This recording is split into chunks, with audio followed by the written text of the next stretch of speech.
Armaan is a very nice man, यानी अरमान बहुत अच्छा इंसान है, अच्छा आदमी है। तो इसमें अरमान जो है हमारा नाउन है क्योंकि किसी का नाम है। इज एक वर्ब है यानी कि क्रिया है क्योंकि वो एक चीज बता रहा है किसी के बारे में। ए एक आर्टिकल या डिटर्मिनर है। वेरी एक एडवर्ब है यानी कि वो किसी वर्ब या एडजेक्टिव को मॉडिफाई करता है। नाइस एक एडजेक्टिव है यानी कि क्वालिटी बता रहा है किसके बारे में, अरमान के बारे में। मैन यानी कि वो आदमी है, तो मैन भी एक नाउन है। आई होप ये क्लियर था। तो इसको थोड़ा और डिटेल में एक एक करके देखते हैं। तो चलिए देखते हैं पहला जो है नाउन यानी कि संज्ञा। तो नाउन क्या होता है? नाउन बहुत सारी चीजें होती है, जैसे कि किसी का नाम, जैसे कि एली। अगला है प्लेस यानी किसी जगह का नाम, जैसे कि जयपुर। या फिर किसी एनिमल यानी किसी एनिमल का नाम, बर्ड का नाम, ऐसे जो भी इंसान के अलावा लिविंग थिंग होता है उसका नाम, जैसे कि डॉग। अगला है थिंग। थिंग यानी कि वस्तु, किसी वस्तु का नाम, जैसे किताब, बुक। अगला इंटरेस्टिंग है एब्स्ट्रैक्ट यानी कि एक चीज जो दिखती नहीं है, टच नहीं कर सकते हो पर है, जैसे कि लव। देख नहीं सकते पर एग्जिस्ट करती है। आई होप नाउन क्लियर था आपको। तो चलिए देखें अगला कौन सा है। प्रोनाउन यानी सर्वनाम। प्रोनाउन का काम है नाउन को रिप्लेस करना, यानी बार बार नाउन को यूज ना करना हो तो प्रोनाउन को यूज किया जाता है। चलिए एग्जाम्पल देखें। Puja is nice, Puja is my sister, Puja's mother is a housewife. ये बार बार पूजा पूजा पूजा, इतनी पूजा की आरती क्यों उतारनी है हमें? पूजा को रिप्लेस करके हम प्रोनाउन के साथ कैसे बोल सकती है, चलिए देखें। Puja is a nice girl, पूजा अच्छी लड़की है। शी इज माई सिस्टर, वो मेरी बहन है। Her mother is a housewife, उसकी मम्मी हाउसवाइफ है। देखिए यहाँ पे हमने शी को प्रोनाउन, इसका प्रोनाउन लगा दिया शी, यहाँ पे प्रोनाउन लगा दिया हर। तो ये बार बार के पूजा के रटन के अलावा हम मतलब रचन के बजाय ये कर सकते हैं ना। ये साउंड कितना अच्छा करता है बार बार पूजा से। आई होप ये क्लियर था। तो चलिए बढ़े आगे। वर्ब यानी कि क्रिया, किसी इंसान के करते हुए को, उनके करते हुए जो एक्शन होता है, वो जो कर रहे हैं कोई क्रिया या फिर स्थिति। चलिए एग्जाम्पल देखें। दीपिका इज ईटिंग यानी कि दीपिका खा रही है। तो अब इस सेंटेंस में दीपिका एक नाउन है क्योंकि एक लड़की का नाम है। इज एक वर्ब है यानी क्रिया है, हेल्पिंग वर्ब है वो। ईटिंग ये मेन वर्ब है आपका, खा रही है वो। तो यहाँ पे ये जो है ये मेन उसका खाने का काम है, इसीलिए वो खा रही है। क्रिया मेन ये है और ये इज एक हेल्पिंग वर्ब है। आई होप ये क्लियर था। इज सिंगुलर है, आर प्लूरल वर्ब है। चलिए बढ़ते हैं आगे। एडजेक्टिव यानी कि विशेषण, किसी भी चीज का, चीज की क्वालिटी। तो जो भी नाउन या जिसी भी चीज की बात हो रही है उसके बारे में अगर आप कुछ बोलना चाहते हो कि उसकी क्या क्वालिटी है, तब आप एडजेक्टिव यूज करते हो। एडजेक्टिव, इसको शॉर्ट में आपने शायद ऐसे भी देखा होगा, एडीजे। चलिए इसका एग्जाम्पल देखें। अर्जुन इज हैंडसम यानी कि अर्जुन जो एक नाउन है, इज हमने अभी देखा था, इज एक हेल्पिंग वर्ब है, और हैंडसम ये उसकी क्वालिटी है कि अच्छा दिखता है वो, तो ये है एडजेक्टिव। अर्जुन अच्छा दिखता है। देखा कितना सिंपल है। तो चलिए बढ़ते हैं आगे। एडवर्ब यानी कि क्रिया विशेषण। एडवर्ब दोस्तों बहुत इंटरेस्टिंग है क्योंकि ये एक वर्ब को या एक एडजेक्टिव को या एडवर्ब को मॉडिफाई करने के लिए यूज होता है। तो चलिए इसका एग्जाम्पल देखें।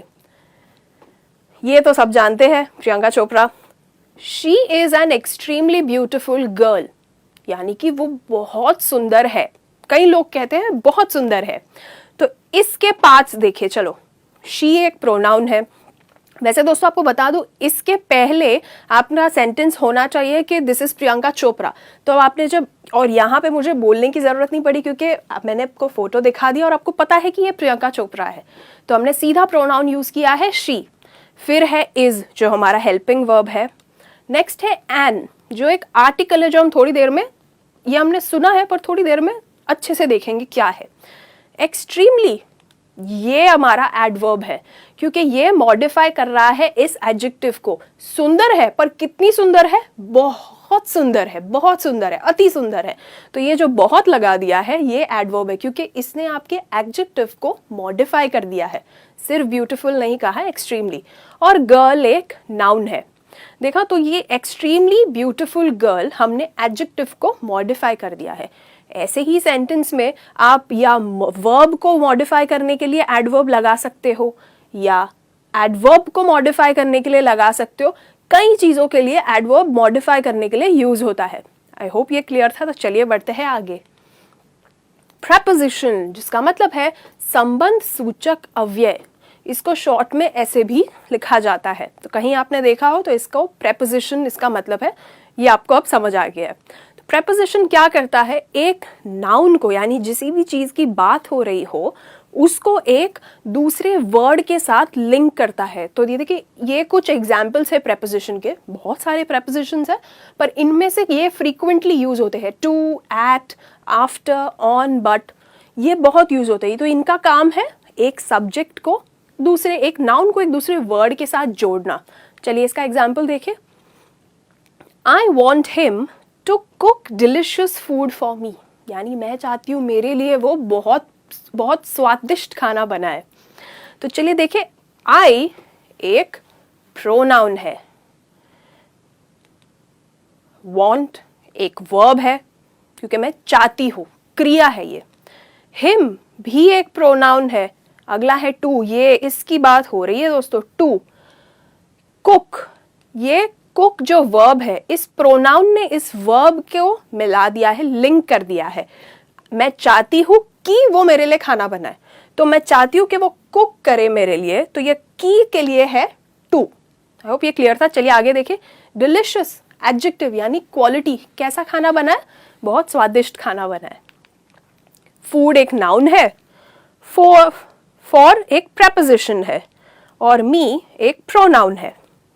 देखिए, और एक प्रेपोजिशन हमने यूज किया है। तो हमने ये नहीं कहा, सोचिए प्रेपोजिशन के बिना सेंटेंस कितना गलत साउंड करेगा, क्योंकि लिंक नहीं हो रहा है। I want him cook delicious food me, तो ये प्रेपोजिशन बहुत इंपॉर्टेंट है लिंक करने के लिए। Delicious food for me.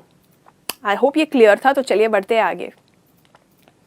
Conjunction यानी कि संयोजक। कंजंक्शन का मेन काम है किसी दो सेंटेंस या किसी दो क्लॉज को ज्वाइन करना, जैसे कि एंड, बट, और वगैरह वगैरह। चलिए इसका एग्जाम्पल देखें। ये देखिए, Rachel and I are going to play, यानी कि रेचल और मैं खेलने वाले हैं। यहाँ पे देखिए खेल रहे माँ बाप और बेटी। तो रेचल एक नाउन है, एंड एक कंजंक्शन है, यानी कि उसने रेचल और आई को मिला दिया है साथ में। तो अब अगर आप देखो तो ये प्लूरल हो गया है, सब्जेक्ट्स क्योंकि दो मिल चुके हैं, इसीलिए ये आपका जो प्रोनाउन है, ये आई आपका प्रोनाउन है, पर ये जो आर है ये आपका प्लूरल वर्ब है। जो हमने थोड़ी देर पहले इज देखा था, इज सिंगुलर है, ये प्लूरल है। ये आपका वर्ब है। गोइंग, गोइंग आपका वर्ब है, ये जेरिंड है। जेरिंड कहते हैं जो आईएनजी वाले होते हैं, इसको भी वर्ब है। तो ये आर गोइंग दोनों वर्ब है। तो ये है नाउन कंजंक्शन प्रोनाउन, ये है वर्ब, ये आर गोइंग दोनों वर्ब। टू, प्रेपोजिशन, प्ले यानी कि क्रिया, खेलना है, तो ये हो गया आपका वर्ब। तो कंजंक्शन जो है इसने ज्वाइन कर दिया है रेचल एंड आई को, तो सिंगुलर से उसने दो सिंगुलर सब्जेक्ट्स को मिला के प्लूरल कर दिया है। आई होप ये क्लियर था। कंजंक्शन का दोस्तों वैसे और एक चीज होता है, जब दो चीजों की आपको बात करनी है, जैसे कि I want to do that but he will not let me, यानी कि मैं करना चाहती हूँ पर वो करने नहीं देगा, तब भी कंजंक्शन यूज होता है। देखा, दो सेंटेंस को मिला दिया। चलिए बढ़ते हैं आगे।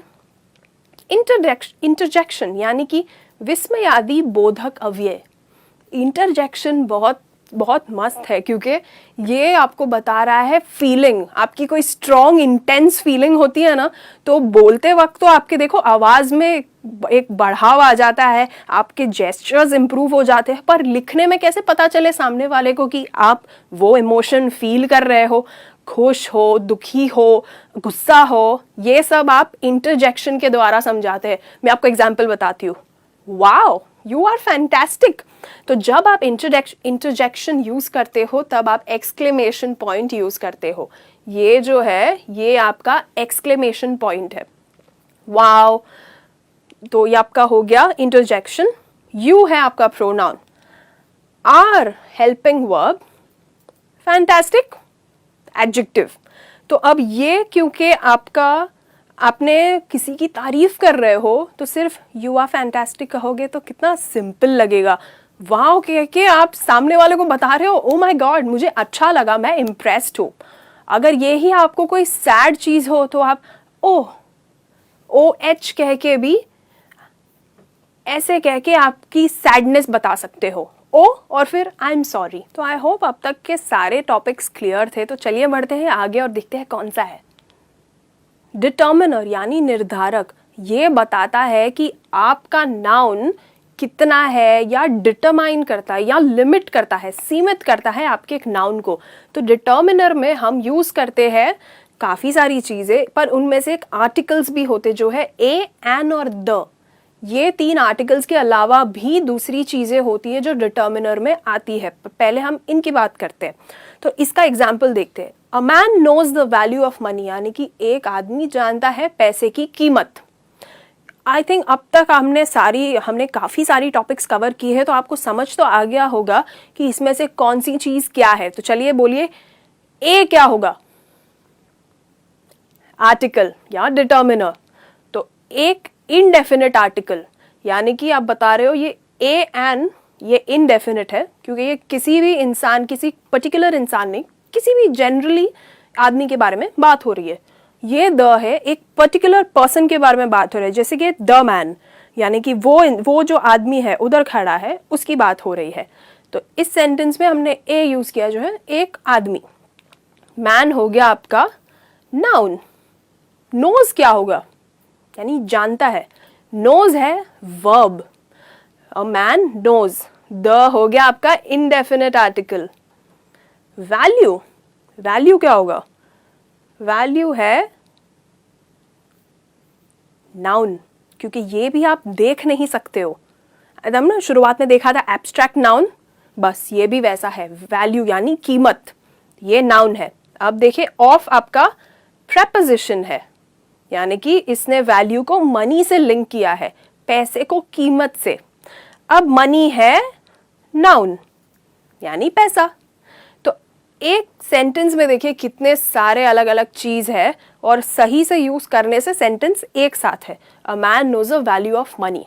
आई होप ये क्लियर था। तो चलिए देखते हैं नेक्स्ट क्या है। Test your knowledge. हम देखेंगे ये, अब आपकी बारी है, आपने बताना है ये क्या है। सोचिए, her mother is a nice lady. उसकी मम्मी बहुत अच्छी वुमन है, बहुत अच्छी लेडी है। नाइस, लेडी को इसने बताया है कि ये कैसी टाइप की लेडी है, क्वालिटी बताई है। तो इसका आंसर है एडजेक्टिव। और एक देखते हैं, India is my country. Bharat मेरा देश है। कितना प्राउड फील होता है कहते हुए। बताइए इंडिया क्या है? इंडिया भारत का नाम, इंडिया एक कंट्री का नाम है, देश का नाम है। तो नाम है तो संज्ञा यानी कि नाउन। थर्ड एग्जाम्पल देखे, Gandhi ji was a lawyer, यानी कि गांधी जी एक वकील थे। क्या आपको पता था? गांधी जी एक वकील थे। यहां पे वॉज यूज हुआ है, थे। ये क्या है? सोचिए, ये पास्ट टेंस है इज का, या ये वर्ब का पास्ट टेंस है, पास्ट टेंस का फॉर्म है। Gandhi ji was a lawyer. अगला सेंटेंस देखे, द किड्स आर प्लेइंग, यानी कि बच्चे खेल रहे हैं। द किड्स, तो आप किसी भी किड की, किसी भी बच्चों की बात कर रहे हो या कोई पर्टिकुलर कुछ थोड़े बच्चे हैं जो आपको दिख रहे हैं वहां है, उन्हें पॉइंट करके बात कर रहे हो। द एक आपका डिटर्मिनर है, या आप उसे डेफिनेट आर्टिकल भी कह सकते हो, पर ये डिटर्मिनर की कैटेगरी में आता है। अब जो नेक्स्ट है, 5th, 6th, 7th, 8th, ये आपने मुझे कमेंट्स में बताना है ताकि मैं भी जान पाऊँ आप पूरा समझे हो कि नहीं। ये है she is enjoying the music, यानी कि वो म्यूजिक एंजॉय कर रही है। Rajveer is very smart, Rajveer बहुत स्मार्ट है। फैब्युलस, दिस साउंड्स ग्रेट, यानी कि वाह फैब्युलस, ये बहुत मज़ेदार साउंड कर रहा है। ये है Rita and I are sister, यानी रीटा और मैं बहनें हैं।